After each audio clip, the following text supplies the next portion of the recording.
এই জাতি কোনো গুলিকে পরোয়া করবে না ইনশাআল্লাহ। গুলির তোপটাও করে না। কেউ যদি আবার নতুন করে ফ্যাসিজম বা সন্ত্রাসের রাজত্ব বাংলাদেশে কায়েম করতে চান তাহলে খুব দেরি হবে না, যথাযথ জবাব পেয়ে যাবেন ইনশাআল্লাহ। এই মুহূর্তে ওসমান হাদির শারীরিক অবস্থা কেমন দেখতে পেয়েছেন?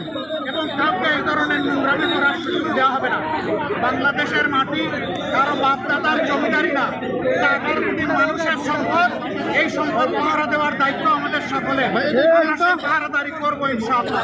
এই হত্যা চেষ্টা যারা চালিয়েছে, গুলি যারা চালিয়েছে, তাদেরকে অবিলম্বে খুঁজে বের করে শাস্তির আওতায় আনার জন্য সরকারের প্রতি আহ্বান জানাচ্ছি। সরকারের কোনো ধরনের ঢিলামি এখানে বরদাস্ত করা হবে না। সরকার যেন এই ব্যাপারে তৎপর থেকে নিজেদের দায়িত্ব পালন করতে পারে, আমরা তা দেখতে চাই। আপনাদেরকে ধন্যবাদ, ভালো থাকবেন। আমরা